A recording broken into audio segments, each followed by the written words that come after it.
પ્રિય વિદ્યાર્થીઓ, આજે આપણે પરમાણુ બંધારણ એના MCQ શરૂઆત કરીએ.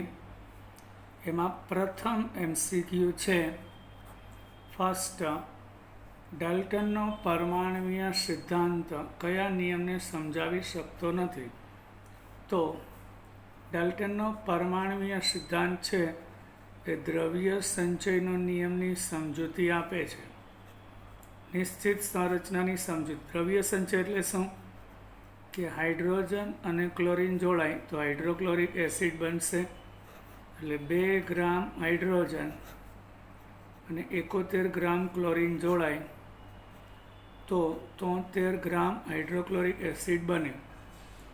પછી કોઈ પણ સંયોજન કોઈ પણ જગ્યાએથી લેવામાં આવે, જેમ કે પાણી, તેમાં હાઇડ્રોજન અને ઓક્સિજનનું પ્રમાણ નિશ્ચિત હોય તો નિશ્ચિત સંરચના થઈ.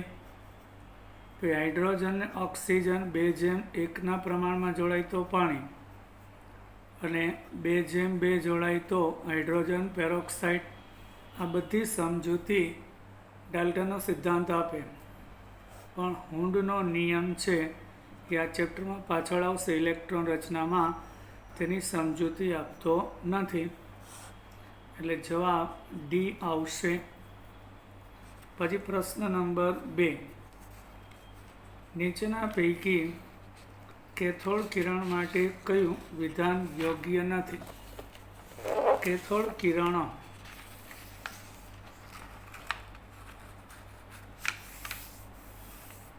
હવે આપણે ટ્યુબનો અભ્યાસ કરેલો હતો.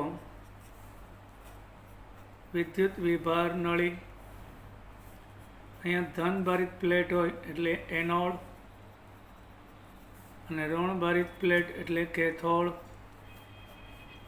અને હાઈ વોલ્ટેજ આપવામાં આવે તો નીચા દબાણ એમાંથી વિકિરણનું ઉત્સર્જન થાય છે.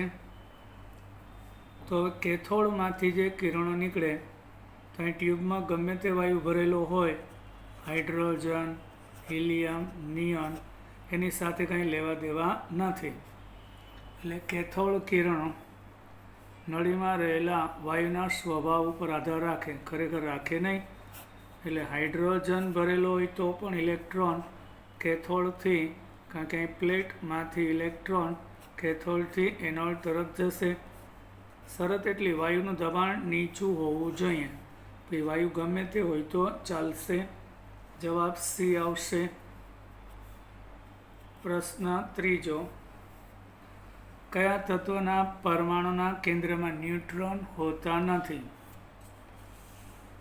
કયા પરમાણુના કેન્દ્રમાં ન્યુટ્રોન હોતા નથી? હાઇડ્રોજન H11 ફક્ત એક પ્રોટોન હોય અને એક ઇલેક્ટ્રોન હોય છે. પણ જો ડ્યુટેરિયમ કીધું હોય તો એક પ્રોટોન એક ન્યુટ્રોન હોય. હિલિયમમાં 2 પ્રોટોન અને 2 ન્યુટ્રોન હોય. અહીં જવાબ આવશે એ. હાઇડ્રોજનમાં એક પણ ન્યુટ્રોન હોતો નથી. ક્વેશ્ચન નંબર 4, -1.602 ગુણ્યા 10⁻⁹ કુલમ જેટલો નિરપેક્ષ વીજભાર. નિરપેક્ષ એટલે સ્વતંત્ર, સાપેક્ષમાં નહીં. પ્રોટોન ધનભારિત, ઇલેક્ટ્રોન ઋણભારિત, એટલે આની સાપેક્ષ આ ધન છે, આની સાપેક્ષ આ ઋણ છે, એમ નહીં. સ્વતંત્ર એકલા ઇલેક્ટ્રોન પરનો વીજભાર કેટલો? તો કે -1.602 ગુણ્યા 10⁻⁹ હોય છે. એટલે જવાબ બી ઇલેક્ટ્રોન આવશે. આ વીજભાર ઇલેક્ટ્રોનનો વીજભાર છે. જો પ્રોટોનનો પૂછેલો હોત તો એક પ્રોટોન ઉપર આટલા જ કુલમ પણ પ્લસ હોય છે. આ ધનભાર છે, આ ઋણભાર છે. પછી પ્રશ્ન નંબર 5, પરમાણુમાં નીચેનામાંથી કયું વિધાન યોગ્ય નથી? પરમાણુ માટે કયું વિધાન યોગ્ય નથી? તટસ્થ પરમાણુમાં પ્રોટોનની સંખ્યા અને ઇલેક્ટ્રોનની સંખ્યા સમાન હોય? હા. હાઇડ્રોજનમાં એક પ્રોટોન અને એક ઇલેક્ટ્રોન હોય. હિલિયમમાં પરમાણુ પર કોઈ વીજભાર ન હોય, ધનભારિત કે ઋણભારિત, ત્યારે તટસ્થ કહેવાય. તેમાં 2 પ્રોટોન ને 2 ઇલેક્ટ્રોન હોય છે, એટલે એ વિધાન સાચું થશે. પરમાણુનું દળ મુખ્યત્વે કેન્દ્રમાં રહેલા પ્રોટોન ન્યુટ્રોનના સરવાળાને આભારી છે. આ હાઇડ્રોજનમાં ફક્ત એક પ્રોટોન છે, એટલે પરમાણુ ભાર 1. હિલિયમમાં 2 પ્રોટોન અને 2 ન્યુટ્રોન, એટલે એનો પરમાણુ ભાર 4 થશે. હવે પછી સી, પરમાણુના કેન્દ્રમાં પ્રોટોન અને ઇલેક્ટ્રોનને સંયુક્ત રીતે ન્યુક્લિયોન્સ કહેવાય. પરમાણુના કેન્દ્રમાં પ્રોટોન હોય, ન્યુટ્રોન હોય, પણ ઇલેક્ટ્રોન હોતા નથી, એટલે આ વિધાન ખોટું થશે. પરમાણુનું દળ પરમાણુમાં રહેલા ન્યુક્લિયોન્સની સંખ્યા જેટલું હોય છે. સાચું. ન્યુક્લિયોન્સ એટલે કે ન્યુક્લિયસમાં રહેલા કણની સંખ્યા. તો હિલિયમમાં 2 પ્રોટોન ને 2 ન્યુટ્રોન, તેનો પરમાણુ ક્રમાંક 2, પણ પરમાણુ ભાર 4 થાય છે. એ વિધાન સાચું. Question number 6. પોટેશિયમ 1939માં ન્યુટ્રોનની સંખ્યા કેટલી? હવે નીચે આપેલું હોય એ પરમાણુ ક્રમાંક, એટલે એ પ્રોટોનની સંખ્યા. ઉપર આપેલું હોય એ પરમાણુ ભારાંક. તો પરમાણુ ભારાંકમાંથી પરમાણુ ક્રમાંક બાદ કરીએ તો ન્યુટ્રોનની સંખ્યા મળે.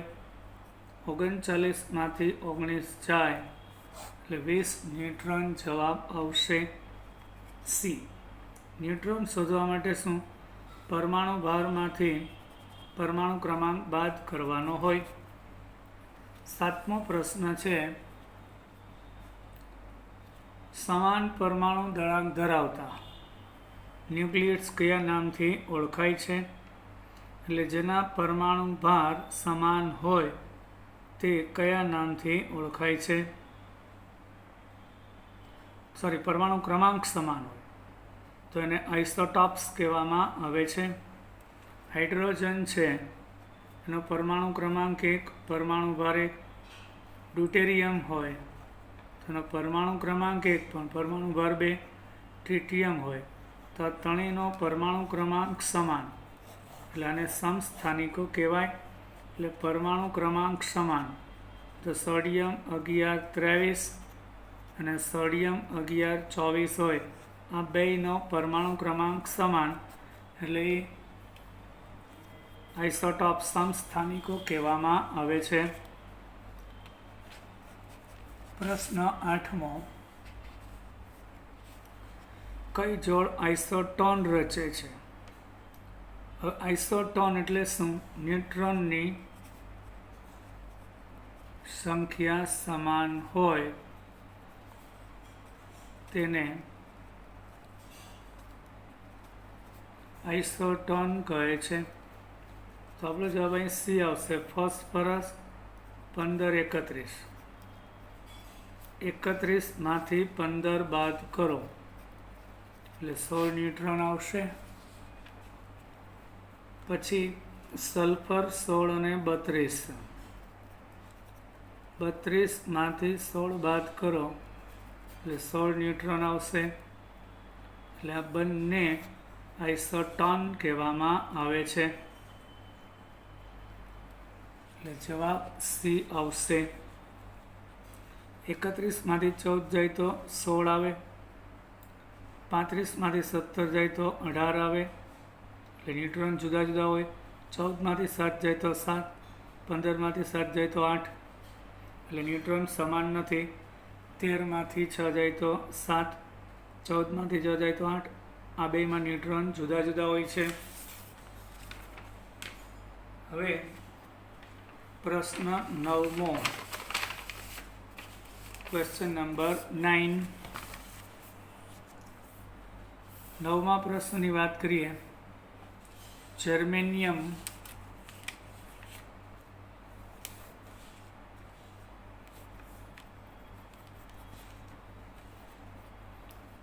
76 અને 32 નો આઇસોટોન કયો છે? એટલે આમાં જેટલા ન્યુટ્રોન હોય એટલા જ ન્યુટ્રોનવાળો બીજો કણ 76 માંથી 32 જાય એટલે 44 આવે. એટલે 44 ન્યુટ્રોનવાળો કણ કયો છે? તો આર્સેનિક આવશે. 33 77 માંથી 33 જાય એટલે અહીંયા પણ 44 ન્યુટ્રોન આવેલા છે. એટલે જવાબ બી આવશે. Question number 10. નીચેનામાંથી આઇસોબાર્સ કયા છે? પહેલાં તો આઇસોબાર્સનું ઇંગ્લિશ થાય, આઇસોબાર્સ ઇંગ્લિશ છે, એનું ગુજરાતી થાય સમભારિકો.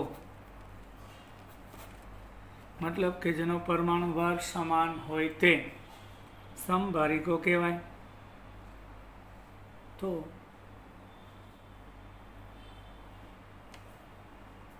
પહેલામાં 20 અને 17 એટલે 37 છે.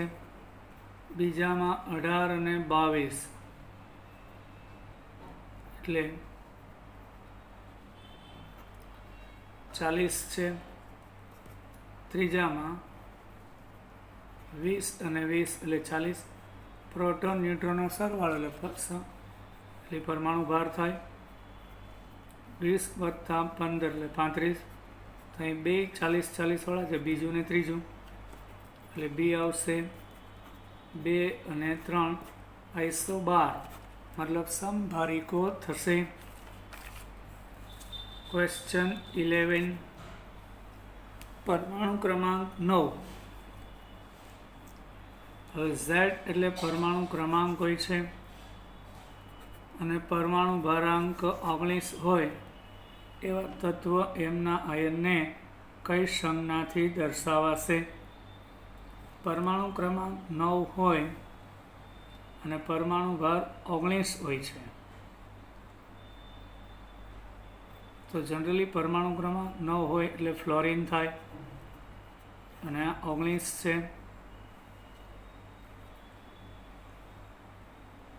તો પરમાણુ ક્રમાંક 9 હોય એટલે પહેલી કક્ષામાં 2, બીજીમાં 7. એ અષ્ટક પૂરું કરવા એક મેળવે એટલે F માઇનસ એટલે M-1 થશે. જવાબ સી. 12મો પ્રશ્ન છે. રથરફોર્ડના પ્રયોગમાં આલ્ફા કણ માટે શું સાચું છે? રથરફોર્ડનો સોનાના વરખ ઉપરનો પ્રયોગ હતો. આલ્ફા કણ જ્યારે પસાર થાય સોનાના વરખ પરથી તો મોટા ભાગના આરપાર પસાર થઈ જાય છે વિચલન પામ્યા વગર, એટલે કે એનો માર્ગ બદલાવ્યા વગર આરપાર પસાર થઈ જાય, કારણ કે પરમાણુમાં મોટા ભાગની જગ્યા ખાલી હોય. એટલે સોનાના વરખના પરમાણુમાંથી જ્યારે આલ્ફા કણ પસાર થાય તો વિચલન વગર પાસ થાય છે, એટલે જવાબ એ આવશે. મોટા ભાગના આલ્ફા કણ વિચલન પામે છે, ખોટું. બધા આલ્ફા કણ શોષાઈ જાય, ખોટું. મોટા ભાગના પાછા ફરે, ખોટું. પ્રશ્ન 13મો. Question number 13. રથરફોર્ડના આલ્ફા પ્રકીર્ણન પ્રયોગ કોના કદ સાથે સંબંધિત છે? કેન્દ્ર. કારણ કે મોટા ભાગના આલ્ફા કણ પસાર થઈ જાય એટલે સૌ પ્રથમવાર સાબિત થયું કે પરમાણુનું મોટા ભાગનું દળ તેના કેન્દ્રમાં હોવું જોઈએ અને ઇલેક્ટ્રોન તો હલકો છે, વજનમાં એની આસપાસ ઘૂમતો હોય એટલે પરમાણુના કેન્દ્રની ખ્યાલ આવ્યો છે, એટલે જવાબ સી આવશે. 13માં રથરફોર્ડનો આલ્ફા કણનો પ્રયોગ કોના કદ સાથે સંબંધિત છે? તેમાં જવાબ આવશે સી, કેન્દ્ર. હવે 14મો પ્રશ્ન છે. રથરફોર્ડના આલ્ફા કણના પ્રકીર્ણન પ્રયોગનું કયું તારણ સાચું છે? બુકમાં આપણે શીખવાડ્યું હતું મેં વિડીયો લેક્ચરમાં, પરમાણુનું દળ અને ધન વીજભાર એટલે કે પ્રોટોન અતિશય નાના કેન્દ્રમાં સંકેન્દ્રિત થાય, કારણ કે તો જ આલ્ફા કણ આરપાર પસાર થઈ જાય ને, કારણ કે મોટા ભાગનું દળ એના કેન્દ્રમાં છે અને ધનભાર કેન્દ્રમાં આવેલો હોવો જોઈએ. એટલે જવાબ અહીંયા બી આવશે. Question number 15. કયા આયનનો સેટ સમ ઇલેક્ટ્રોનીય આયન દર્શાવે છે? જેમાં ઇલેક્ટ્રોનની સંખ્યા સમાન હોય ને સમ ઇલેક્ટ્રોનીય કહેવાય. તો પહેલો સેટ આપણે લઈએ, જોજો, C2-2. કાર્બનનો પરમાણુ ક્રમાંક 6, તો એ 2 કાર્બન એટલે 6 પ્રોટોન 6 ઇલેક્ટ્રોન, 6 ને 6 12, અને -2 એટલે 2 મેળવેલા છે એટલે 6 ને 6 12 ને 2 14 ઇલેક્ટ્રોન થશે. એટલે C2-2 માં ઇલેક્ટ્રોનની સંખ્યા 14 થશે.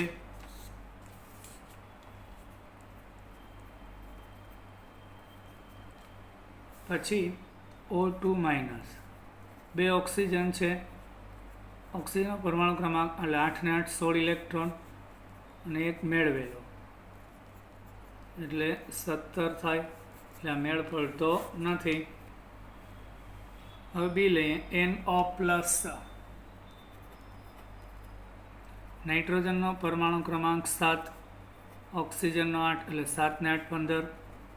હવે +1 હોય ને તો 1 ઇલેક્ટ્રોન ગુમાવેલો છે એટલે 15 માંથી 1 જાય 14.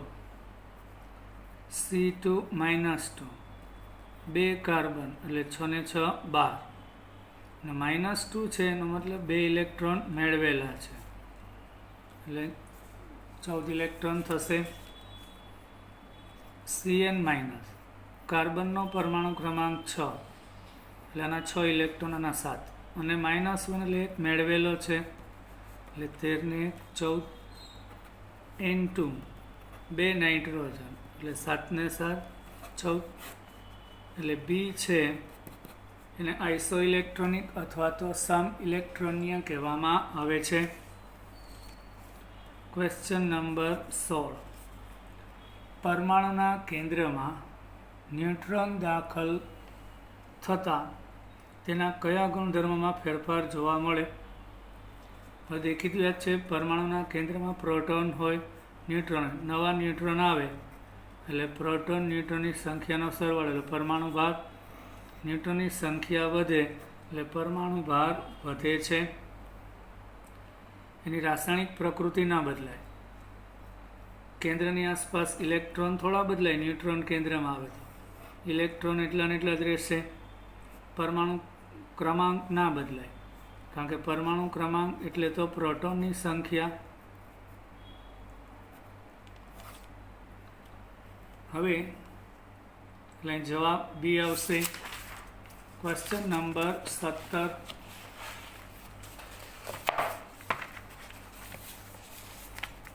આપણે 17મો પ્રશ્ન લઈએ. મેંગેનીઝ +2 એનો પરમાણુ ક્રમાંક 25, પરમાણુ ભાર 55 છે. એમાં પ્રોટોન, ન્યુટ્રોન, ઇલેક્ટ્રોનની સંખ્યા જણાવો. તો પરમાણુ ક્રમાંક છે એટલા જ પ્રોટોન હોય એટલે 25 પ્રોટોન થશે. પછી પરમાણુ ભાર 55 છે, તો ન્યુટ્રોનની સંખ્યા એટલે કે પરમાણુ ભારમાંથી પરમાણુ ક્રમાંક બાદ 55માંથી 25 જાય એટલે 30, 25 પ્રોટોન 30 ન્યુટ્રોન. હવે ઇલેક્ટ્રોનની સંખ્યા જનરલી જેટલા પ્રોટોન હોય એટલા જ ઇલેક્ટ્રોન હોય, તો 25 પ્રોટોન અને 25 ઇલેક્ટ્રોન હોવા જોઈએ, પણ અહીં +2 છે. એ +2 હોવાને કારણે 2 ઇલેક્ટ્રોન ગુમાવેલા છે એટલે જેટલા પ્રોટોન એટલા ઇલેક્ટ્રોન, એમાંથી -2 એટલે 23 ઇલેક્ટ્રોન થાય. તો પ્રોટોનની સંખ્યા 25, પછી ઇલેક્ટ્રોનની સંખ્યા 23 અને ન્યુટ્રોન 30 છે. એટલે 25, 23 અને 30 જવાબ આવશે સી. Question number 18. 15 પ્રોટોન ધરાવતા પ્રોટોન 15 એટલે પરમાણુ ક્રમાંક 15 થાય. P-3 આયનમાં ઇલેક્ટ્રોન કેટલા? તો સામાન્ય પરમાણુ તટસ્થ હોય ને ત્યારે 15 પ્રોટોન ને 15 ઇલેક્ટ્રોન હોય, પણ અહીં -3 છે, મતલબ કે 3 મેળવેલા છે. એટલે 15 + 3 એટલે 18 ઇલેક્ટ્રોન થશે. -1 હોય તો 1 મેળવે. આ ફોસ્ફરસ છે, પરમાણુ ક્રમાંક 15. જો એની ઉપર કોઈ વીજભાર ન હોય તો 15 પ્રોટોન 15 ઇલેક્ટ્રોન થાય, પણ -3 છે એનો મતલબ 3 મેળવેલા છે. એટલે 15 હતા અને 3 મેળવા એટલે ટોટલ 18 થશે. Question number 19. કઈ જોડ આઇસોટોન 19મો પ્રશ્ન. કઈ જોડ અનુક્રમે આઇસોટોન અને સમભારિક છે? આઇસોટોન એટલે શિખા, ન્યુટ્રોનની સંખ્યા સમાન. કાર્બન 6 ને 14, 14માંથી 6 જાય એટલે ન્યુટ્રોન મળે 8. નાઇટ્રોજન 7 અને 14, 14માંથી 7 જાય એટલે 7 ન્યુટ્રોન થશે. એટલે આનાથી આપણે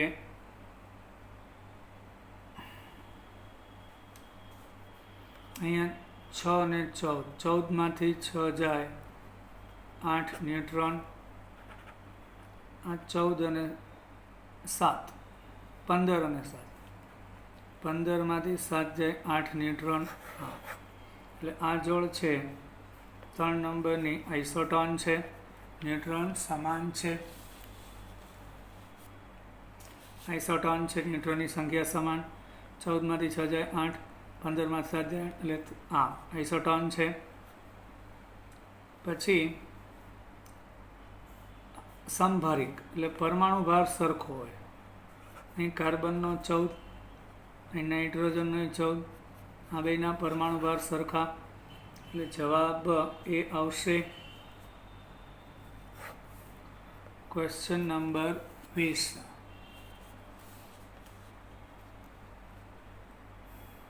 બે વિકિરણની ઉર્જા E1 અને E2 અનુક્રમે 25 ઇલેક્ટ્રોન વોલ્ટ અને 50 ઇલેક્ટ્રોન વોલ્ટ હોય, તેની તરંગલંબાઈ વચ્ચેનો સંબંધ કયો સાચો હશે?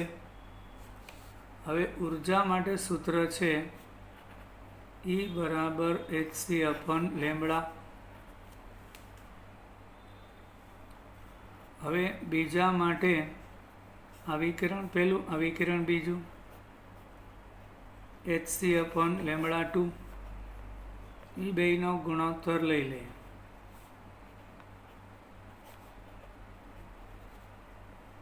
અહીંયા h છે એ પ્લાન્ક અચળાંક છે. c પ્રકાશનો વેગ છે, અચળ અચળ ઉડી જાય. છેદનો છેદ અંશમાં એટલે E1/E2 λ2/λ1 થાય. હવે E1 25 ઇલેક્ટ્રોન વોલ્ટ અને E2 50 ઇલેક્ટ્રોન વોલ્ટ હોય, આ 1/2 λ2/λ1 થાય. તો એના આધારે λ1 અહીંયા લઈ જાય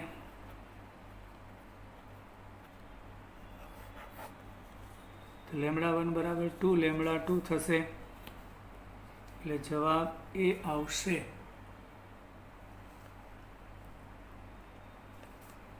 હવે પ્રશ્ન નંબર 21.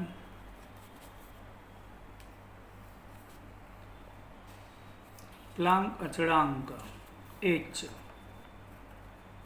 6.626 10⁻34 જૂલ ઇન્ટુ સેકન્ડ છે. પ્રકાશની ગતિ એટલે પ્રકાશનો વેગ 3 × 10⁸ મીટર પ્રતિ સેકન્ડ છે. તો અન્ય એટલે આવૃત્તિ 8 × 10⁻15 સેકન્ડ ઇનવર્સ આવૃત્તિ ધરાવતા ફોટોનના વિકિરણની તરંગ લંબાઈ કેટલી થશે? તો આપણને સૂત્ર ખબર છે, લેમ્બડા બરાબર c/ν થાય. c એટલે પ્રકાશનો વેગ 3 × 10⁸ મીટર પ્રતિ સેકન્ડ. જોવાનું આવૃત્તિ 8 × 10⁻15 સેકન્ડ ઇનવર્સ, એટલે આ છે 3/8. હવે આ 15 ઉપર જાય એટલે -15. 3 ને 8 વડે ભાંગતા ભાગના ચાલે 0. 8 તરી 24, અહીં 6, 8 7 56, એટલે 0.375. 15માંથી આ 15 ઉપર એટલે માઇનસ થાય, -15 ને +8 તો ઘાતનો સરવાળો થાય. 15માંથી 8 જાય એટલે 10⁻⁷. હવે 0.1 આંકડો આ બાજુ ખસીએ એટલે 3.75 10⁻8 મીટર. હવે એને આપણે નેનોમીટરમાં ફેરવવું હોય તો આ મીટર છે. હવે 37.5 × 10⁻9 મીટર થાય. -9 એટલે નેનો, એટલે 37.5 નેનોમીટર. હવે 3.75 × 10 લખી શકાય, એટલે 3.75 × 10 નેનોમીટર જવાબ આવશે. Question number 22. 22મો પ્રશ્ન. કયું સૂત્ર 1 મોલ ફોટોનની ઉર્જા માટે સાચું છે? હવે 1 ફોટોનની ઉર્જા, ફોટોન એટલે પ્રકાશનું કણ.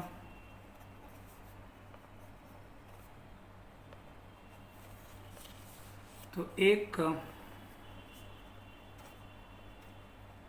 ફોટોનની ઉર્જા E બરાબર h × ν, અથવા E બરાબર hc/λ હોય છે. હવે 1 મોલ ફોટોન લેવું હોય તેને બંને બાજુ એવોગેડ્રો અંક વડે ગુણી નાખવું પડે. એટલે જવાબ C થશે. જો nhc/λ આવી ગયું. n એવોગેડ્રો આંક છે. 1 ફોટોનની ઉર્જા, એવોગેડ્રો આંક એટલે 6.022 10⁻23 થાય. એના વડે ગુણી નાખો એટલે 1 ફોટોનની ઉર્જાને એવોગેડ્રો આંક વડે ગુણી નાખો એટલે 1 મોલ ફોટોનની ઉર્જા મળશે. એટલે આપણો જવાબ C થશે.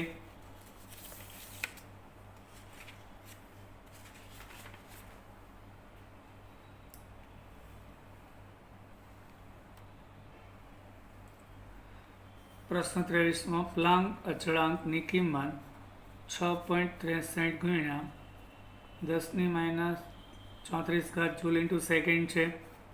પ્રકાશનો વેગ 3 × 10⁻17 નેનોમીટર પ્રતિ સેકન્ડ છે.